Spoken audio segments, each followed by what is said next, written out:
बिस्मिल्लाहिर्रहमानिर्रहीम। हम जो गलतियां करते हैं वो उन नाउन्स के मैटर में मैंने इनको ज़रा क्लासिफाई कर दिया है, तो इस तरीके से डिस्कस करने का प्रोग्राम बनाया है कि नाउन को यूज़ करते हुए ख़ास तौर पर उनकी सिंगुलैरिटी या प्लूरलिटी को सामने रखते हुए जो हम गलतियां करते हैं तो वो जो है थोड़ी थोड़ी करके आपके सामने लाई जाएं और आपको बता दिया जाए कि ये चीज़ें इस तरह नहीं इस तरह होती हैं। जी चलें देखते हैं जी। पहली बात तो ये है कि जी एयरक्राफ्ट, हॉवरक्राफ्ट, स्पेस क्राफ्ट, तो इनको जब हम प्लूरल बनाते हैं तो हम कहते हैं एयरक्राफ्ट्स, हॉवरक्राफ्ट्स, स्पेस क्राफ्ट्स, इनकी प्लूरल बना देते हैं। तो इनकी प्लूरल फॉर्म भी सेम होती है। जैसे मैंने कहा nouns with identical singular and plural forms, यानी कि इनकी सिंगुलर और प्लूरल फॉर्म आइडेंटिकल होंगे, सेम होंगे। ठीक है जी। आमतौर पर जो है ना वो जब हम कहते हैं कि सेम अपना जो फॉर्म वाले सिंगुलर और प्लूरल फॉर्म वाले नाउन बताए तो बच्चे दो तीन ही बताते हैं कि चिल्ड्रन बता दिया, मैन बता दिया, ठीक है, इस तरह की चीज़ बता के और वहाँ पे बस जो बंद कर देते हैं। और उसमें भी चलो एक दो चीज़ें चेंज हुई, लेकिन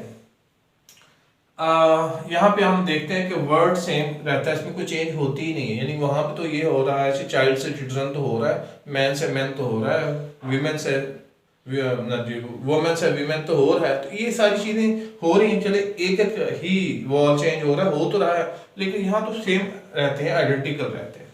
तो यहाँ क्राफ्ट्स का मतलब होता है व्हीकल्स, ये पहले ही व्हीकल्स, यानी क्राफ्ट का अपना मतलब ही व्हीकल्स है, यानी प्लूरल फॉर्म उसका मतलब है। तो लिहाजा मजीद ऐसे लगाने की जरूरत नहीं है। अगर हम ये कहें, आपके हमने एग्जांपल लिखी हुई है ताकि two spacecraft were sent to moon, अब स्पेस क्राफ्ट नहीं होगा, अगर मैं यहाँ एस डाल दूं तो ये गलत है, यानी ये नहीं होगा।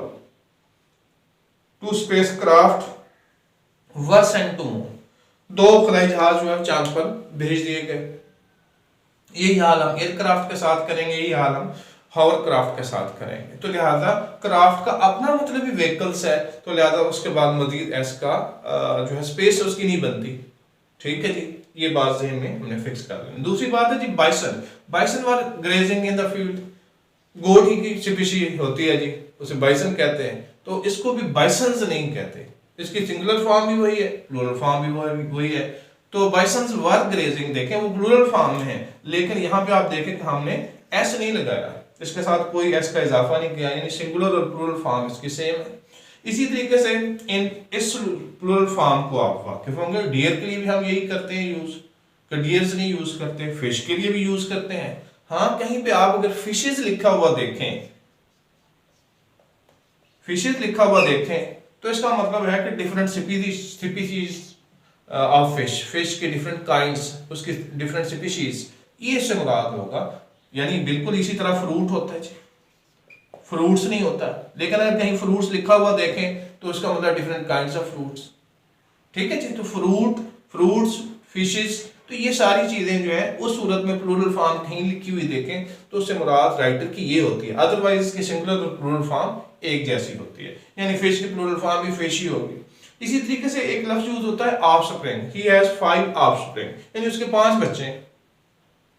ठीक है, या हम कहते हैं the female dog gave birth to 5 offspring, तो 5 offsprings नहीं लिखेंगे, 5 offspring, offspring जो है वो सिंगुलर और प्लूरल फॉर्म उसकी वही रहेगी, सेम रहेगी। ठीक है जी। इसी तरीके से पाइक है, ये भी फिशी की फॉर्म है और फिशी की एक स्पीशी है जो प्रीडेटर थी।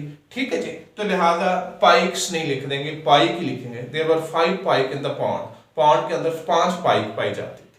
ठीक है जी, तो लिहाजा हमें इन चीज़ों से थोड़ा सा यूज टू होने की ज़रूरत है कि हम इस सिस्टमेटिक तरीके से इन चीज़ों को पढ़ लें कि वो कौन से नाउन है जो कि आइडेंटिकल रहते हैं सिंगुलर और प्लूरल फॉर्म में। अगर उनको हम अच्छे तरीके से डिस्कस कर लें और जहन में रख लें तो हम लिखते हुए, बोलते हुए, इनको कहीं यूज़ करते हुए गलती नहीं करेंगे। तो लिहाजा हम देखते हैं कि गलतियों में बहुत सारी काइंड्स हैं, हमारी नाउन के हवाले से है, कुछ वर्ब्स के हवाले से है, कुछ एडवर्ब के हवाले से है, रॉन्ग यूज हम उनका करते हैं।